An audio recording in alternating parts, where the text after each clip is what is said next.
Hello, hello. Good Morning. How are we doing? This is Magda at Coaching Mindset. Paulina, welcome to Rockingham Radio. Yes, welcome to Friday.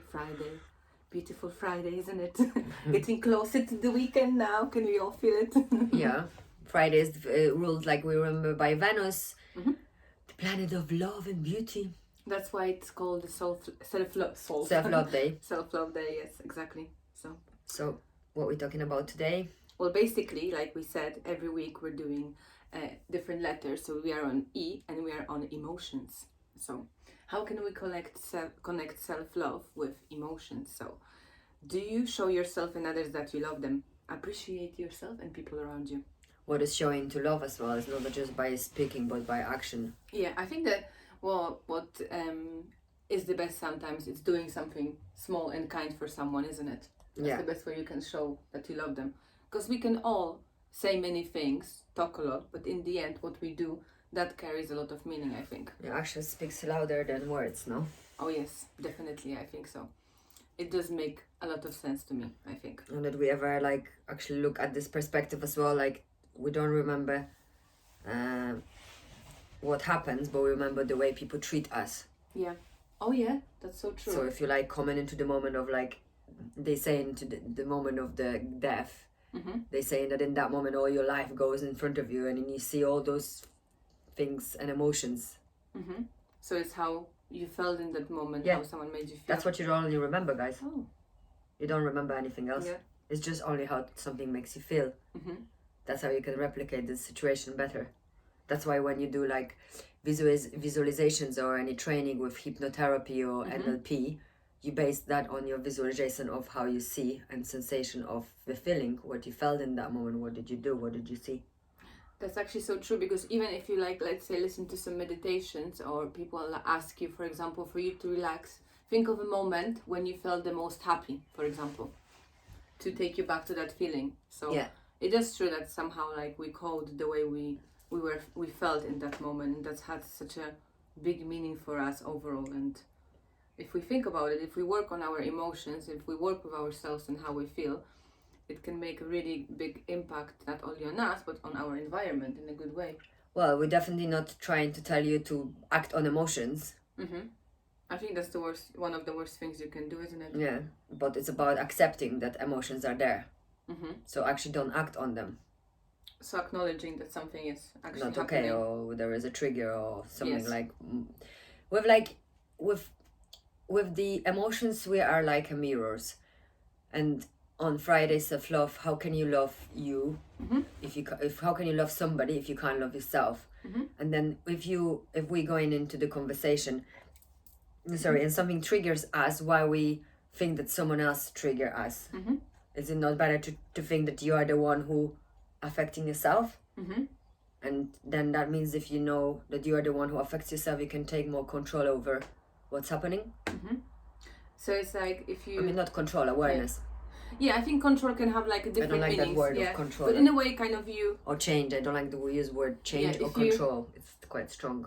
If you maybe take something in your hands, it's not like just running around everywhere. You just kind of can grasp something, isn't it? But isn't that the best example is for example, if I tell you something and you get upset. So why are you getting upset? Yeah, well... So you have a problem. Yeah, then probably if I just feel very passionately angry or something about obviously I'm not talking about the conversation when I'm venting at you and then I don't give you the chance to say anything. And no, I'm talking about normal conversation. For example, I don't know, we're going out and I see I don't know, something, and I say to you, oh, I don't like that, and I don't like how that makes me feel, and then you get upset. What do you mean? And then but it's not about you, it's about that. But why are you getting that into you? Because you have emotional attachment to that situation, to the trigger. Yeah. And what means actually emotional attachment? Oh yeah, I think that's a very big thing as well, isn't it? I think that's the Friday for it, because it's love. And yes. So if you don't become friends with your emotions, then probably you become attached, isn't it? You hold on to something. You crave. In the end, you crave. What you're lacking. So if someone is not good for you, you don't know how to let go. Yeah. You're getting obsessed about them. That means that this is not good connection. Because you're craving the attention. And then like if you actually understand that this patient and letting go, you're gonna gain your power back. Because we are energy and we influence each other. So if I really, really want something, I'm not gonna get it. Because I want that too much. If you're pushing towards something, let's say for example, you know that would be best to wait for a moment, but you're still trying to push something for it to happen, that's not gonna happen in a smooth way. This always. Well, I've been doing that too, so. Like I always want something now, for yesterday. Yeah, they say patience is a virtue.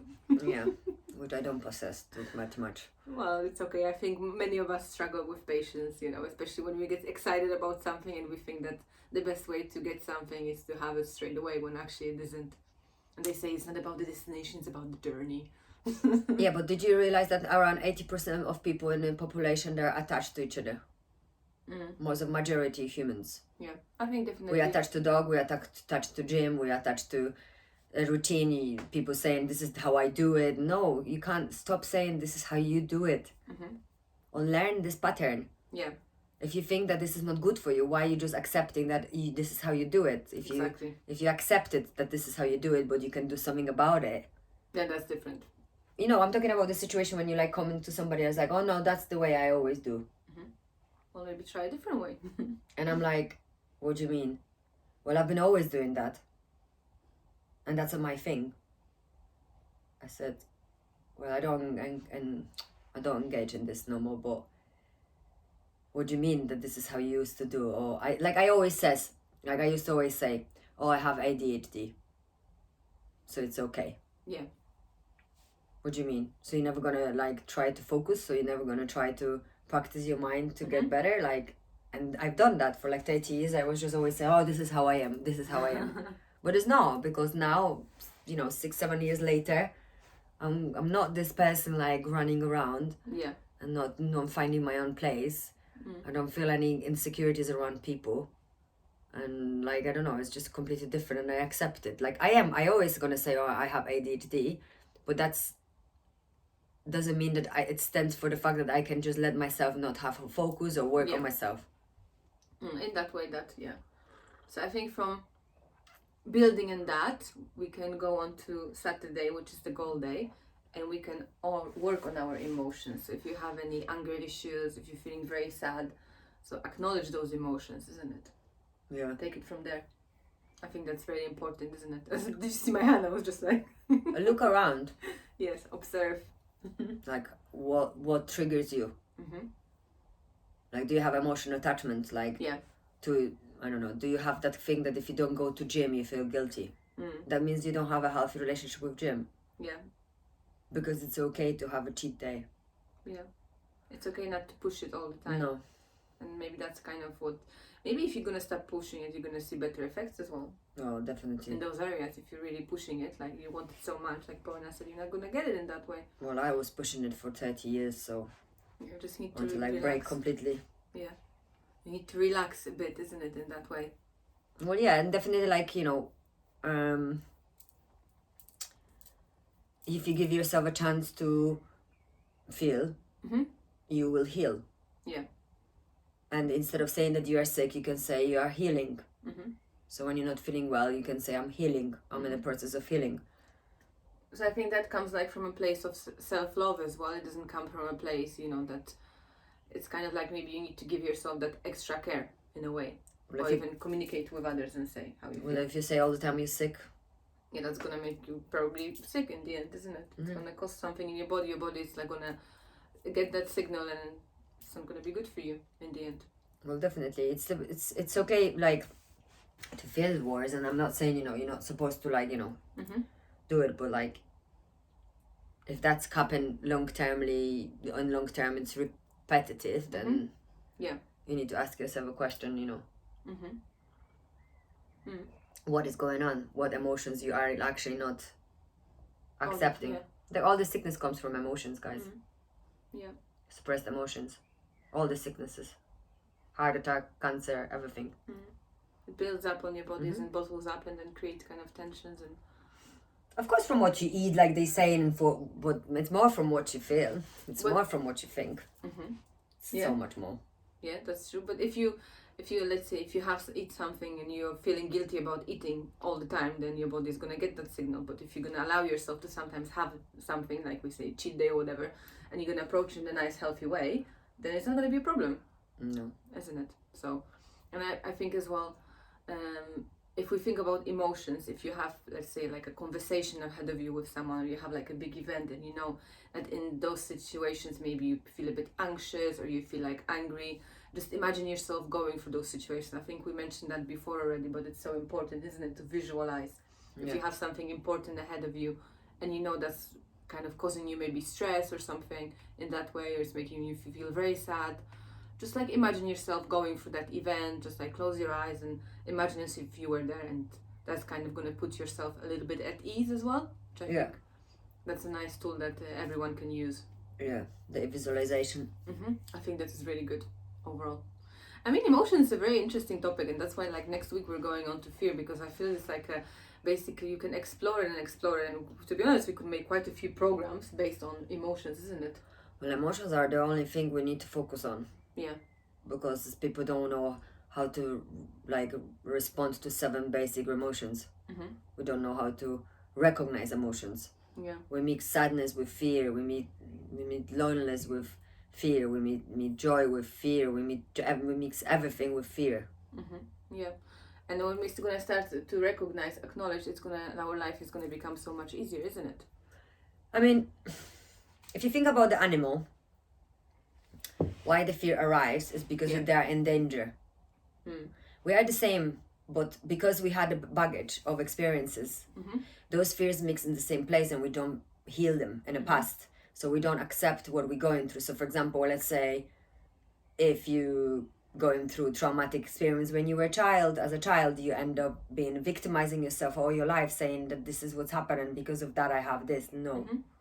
The experiences and negative experiences and all the experiences in life are for our lesson, or for our growth of our soul, for evolution, for us to become better for the generations. And as technology expands and develop, as we are developing with it, and everything what happens around us is just the cycle. And then emotions are always our trigger. And now, after the lockdowns and everything, you will see mental health will become a crucial part of our life.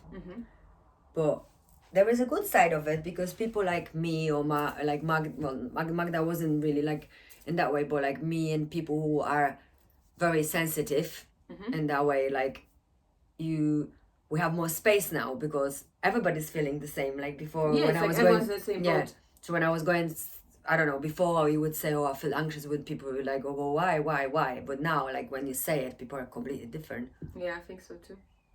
It does make a difference. Yeah, and people are more aware. Yeah.